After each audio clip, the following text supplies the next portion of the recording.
Welcome to the Know Your Ancestors podcast. I am Megan Hillier, professional genealogist, and I'm going to talk to you today about RootsTech. So, RootsTech is the largest genealogy conference in the world. There's thousands of people that attend live, thousands of people that attend online. There's hundreds of classes, but the real question is, was it actually worth it? I just got back from Salt Lake City. I drove there last Wednesday. Took my son down with me, and he visited my daughter and her boyfriend, and then I attended RootsTech, and it was so much fun. But I want to share with you my honest thoughts of RootsTech, if it's worth it to go in person, what it's like. So, first of all, what even is RootsTech? Well, if you don't know, it is a huge genealogy conference, the largest one in the world. There's thousands of attendees, hundreds of classes. There's companies, researchers, content creators that are all there. There's a huge expo hall where different businesses have a little booth set up. Some have huge booths set up, and it's hosted at the Salt Palace Convention Center in Salt Lake City. Now, the Salt Palace is absolutely massive, and it takes a while to get oriented and to know where things are. I definitely got lost a couple times on the first day I was there. But it is a huge event and great to be there in person. So my experience, this is my second time going to RootsTech. I went in 2023 as well. So this was my second time going, so I was a little bit familiar with it. The last time I went, I didn't actually go to very many classes, mostly talked to people, visited the expo hall, and did some interviews and things. This time I actually did go to a lot of classes, but it can feel a little overwhelming, just the number of classes that there are. So each hour, I think there's 5 classes a day, and then there's like a main event. At 11 each day, they have a main event on the large stage that you can go to. That's the only one that hour. So there's time in between each class. There's a half an hour between each class. There's time for lunch, so it's not like you feel rushed, but there's just 5 classes a day, and there's, I don't know, probably like 10 classes for each time slot. So then you have to choose, okay, which one am I going to go to? Maybe there's even more than 10. I don't know. I should have looked. But each hour, there was probably at least 3 or 4 that I really wanted to go to. Some of them are streamed online as well. So if I was choosing between 2, if one was going to be online and one was only in person, I would go to the one that was in person. So that kind of helped me narrow it down. Am I going to watch the ones online? Maybe. Realistically, I'm probably not going to get around to it, but they are there if I want to. In-person classes are different atmosphere for sure than watching a class online, but again, the content is going to be the same. Now, as a professional genealogist already, I didn't necessarily learn a ton from the classes. A lot of the classes are geared towards beginners or intermediate, but I discovered some new record collections or different things to kind of look at. So sometimes conferences like this aren't necessarily about learning brand new skills, but they're about discovering new sources or new approaches or new technology that can help you with your research. And that definitely happened at RootsTech while I was there. Now, when I went 3 years ago, there wasn't much talk about this, but this year there was a few classes that talked about healing and ancestral connection. There was one class that I absolutely loved that I went to from Charity Fleming that I actually found out she lives in like the city right next to me.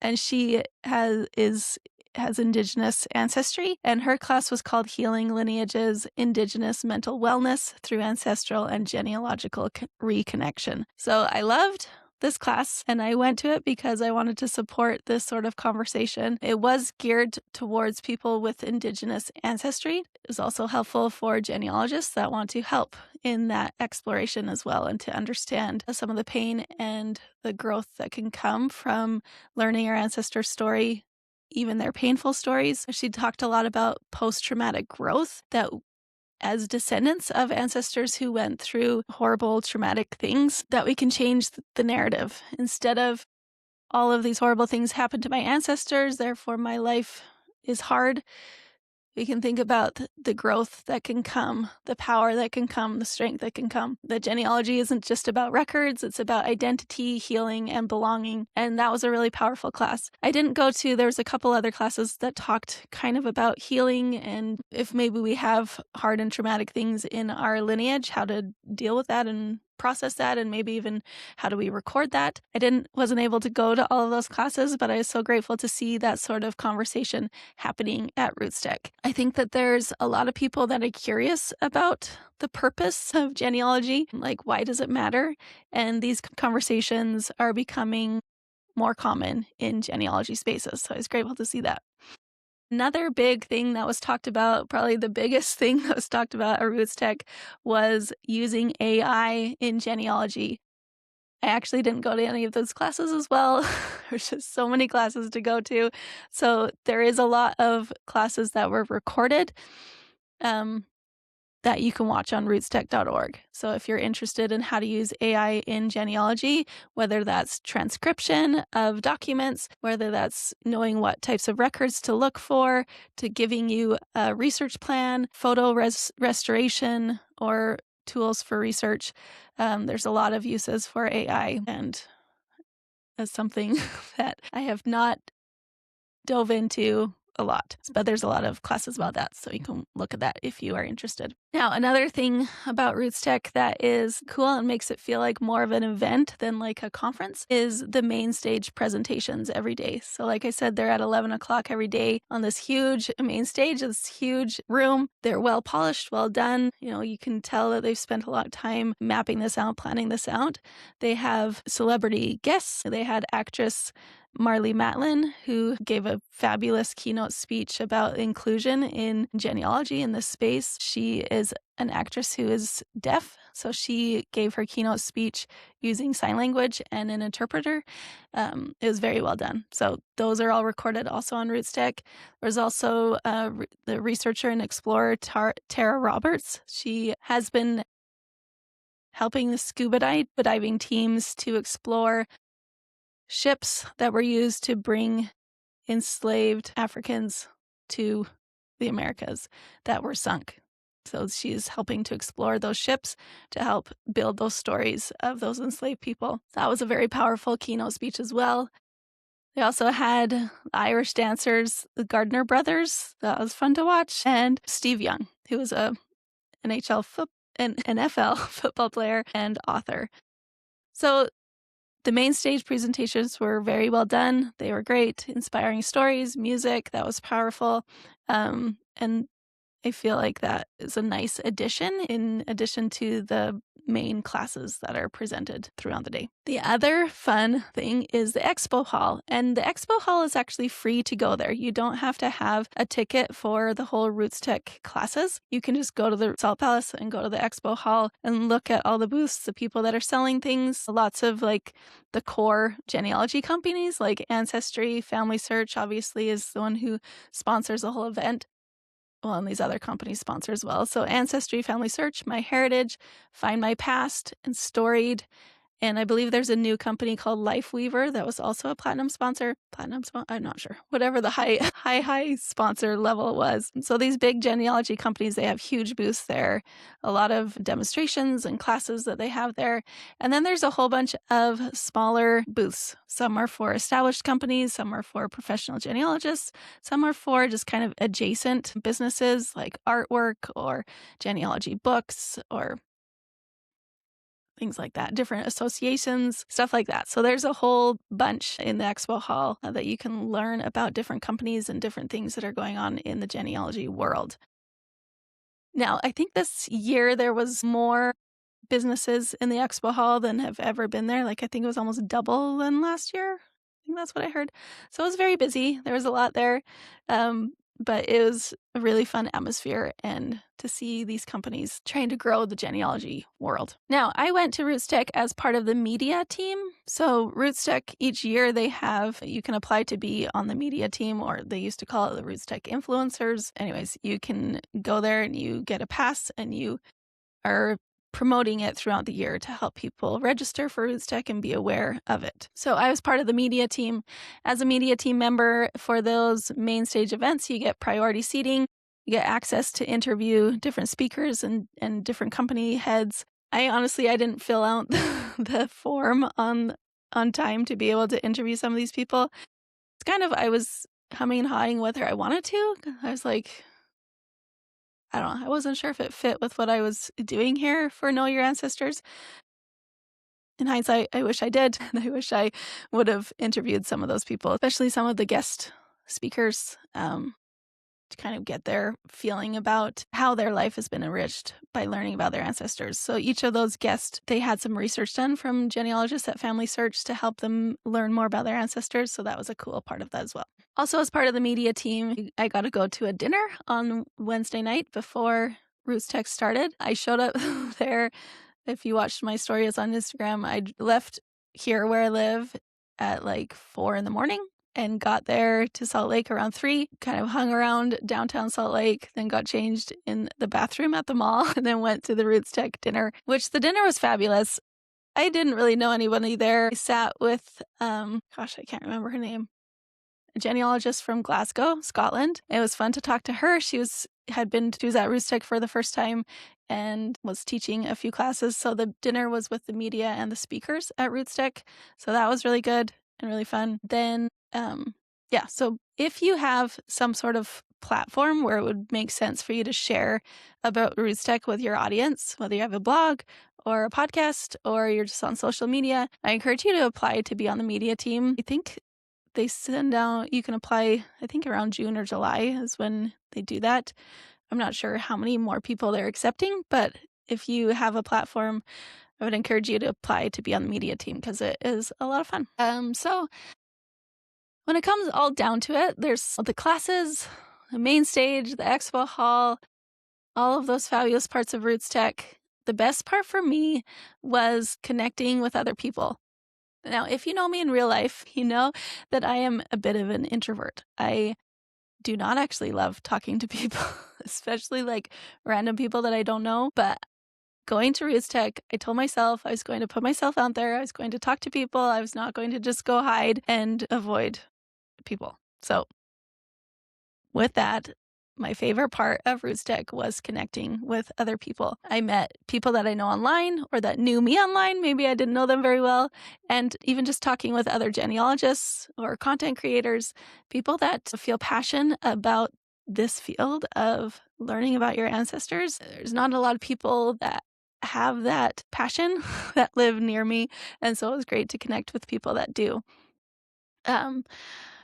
I really connected with a few people, a group of women, and on one of the nights, can't remember which night it was, Thursday night. Yes, Thursday night, we decided to go out for dinner. And as we were sitting there waiting for a table, there was these 2 fabulously dressed women that were also waiting there. And one of us broke on a conversation with them, commenting on how well they were dressed. They had these cute little hats on. And so we talked to them a bit in the room there waiting for our dinner. And we got our table. 2 people that were supposed to come didn't show up. So we're like, hey, let's see if those 2 ladies want to come and sit with us. So they came and sat with us. We talked to them the whole time. We sat there for a couple hours, eating and sharing with each other about our experiences with family history. It was just really cool to have that conversation with these 2 ladies. It felt like we'd been friends forever. And then one of them paid for our whole dinner. So that was super nice. And got their numbers, got ways to connect with each other in the future. That just shows like the people that are at RootsTech are wanting to connect, are wanting to grow relationships. And it just was one of those things that happened in my life that I'll probably always remember, about reaching out to strangers and building connections. There's also a lot of networking events. So I am part of the Association of Professional Genealogists. This one was a hard event for me to go to because I kind of feel like I don't fit with the typical genealogist, but everyone was so welcoming there. I only stayed for a little bit because, again, I wanted to go out with dinner. That was the night of the dinner with those ladies. So I stayed there for about half an hour to an hour, visited with people, talked business with Jen Schaefer, who is doing fabulously on social media as the formidable genealogist. talked to another man, I can't remember his name, but he's a private investigator, and he also helps find people's birth parents. So that was really cool to hear some of his stories. But everyone was so welcoming, and I came away feeling like, you know what, I actually am a professional genealogist. I belong there, and I definitely felt welcome. I also was able to go to a MyHeritage Friends event. MyHeritage is a super fun business, and the man Daniel Horowitz, I'm not sure how to say his last name, but he's from Israel. He's super fun, and he made that night enjoyable. And I left a little early for that before the dancing and karaoke, I think, broke out. And then there was also Storied breakfast for the company called Storied. I love what they're doing of helping people get their stories out there through making storied books. So that was fun to go to the breakfast. I was actually late for that because I forgot to get gas, and I was on the freeway and my gas light came on. So I had to pull off and get gas. So I was about almost half an hour late for that. But these networking events and going to things, sitting down at a table that I didn't know anybody, but opening my mouth, talking, asking what they do, answering questions, it really forced me to get out of my shell and to kind of communicate who I am, what I do in a quick way, helped me to solidify my goals and what I want to do at Know Your Ancestors. So with all of that, would I suggest going to RootsTech? Absolutely. Do I feel like it is a good conference to go to as a professional genealogist? Yes. You might not learn necessarily a lot. Like, it's not like some of these organizations where there's maybe it's more catered to professional genealogists. This is definitely for more beginners, intermediate, but just the networking and the community, being there with other genealogists, being there with other people that care about what you care about is a lot of fun. So I would recommend anybody to go to RootsTech. You can watch a lot of the classes online right now at rootstech.org. You can watch them for free. And then if you want to go next year, not sure if I'm going for sure. I would love to again.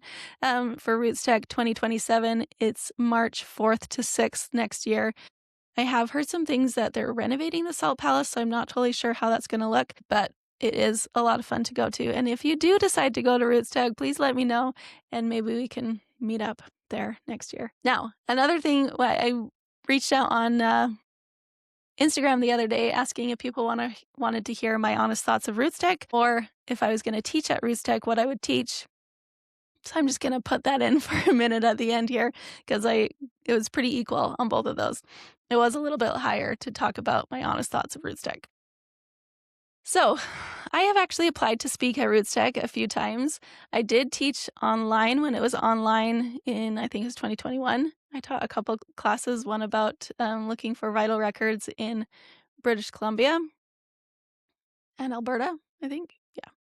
And then I taught one about helping youth with family history. I can't even remember really what I taught, but I think it was those two topics. I have applied to teach at RootsTech, but have been denied. And looking back at my proposals, they weren't super great. And so now I think that what I would teach now, if I was going to apply, which I am going to apply to teach next year, I would want to teach about my rooted lineage method. Those 5 steps to 1, build the foundation. 2, follow the records. 3, identify trauma and resilience of your ancestors. 4, to recognize patterns. And then 5, to integrate the wisdom of your ancestors. So this is the framework that I now use when helping people understand their ancestors, not just who they were, but how their lives shaped us. So I would love to talk about that at RootsTech next year. I shared all about that in a previous podcast episode called Reclaim Your Heritage. So if you go back a few episodes, you can find that if you want to listen to what I would have taught at RootsTech if I was going to. But RootsTech is amazing for learning about records, tools, companies, technology, things that you can do to help you learn more about your own ancestors. But the most powerful part of genealogy will always be the people and the stories. A lot of the classes shared personal stories or shared stories of their ancestors, and you can see that people care. Like, it's about learning not just history, but learning your history, and that is a powerful thing. So if you want to hear more about RootsTech and learn more about RootsTech, go to rootstech.org. You can look at all the fabulous classes there for free. And I encourage you to explore your own family history. Maybe just watch one of these classes and think about how you can apply it with your own family, with your own research. And again, if you want to listen to what I would have taught at RootsTech, you can listen to my Reclaim Your Heritage episode back a few episodes. Thank you so much for being here today and for following along on the podcast. I would love for you to share, leave a rating and review. My ratings and reviews are not great on Apple Podcasts right now. I'm not sure why. Maybe people don't expect a genealogy podcast to be what I share here. So if you like this podcast, I would love for you to leave a rating and review, especially on Apple Podcasts. That would be fabulous. But thank you so much for being here, and I will see you next week.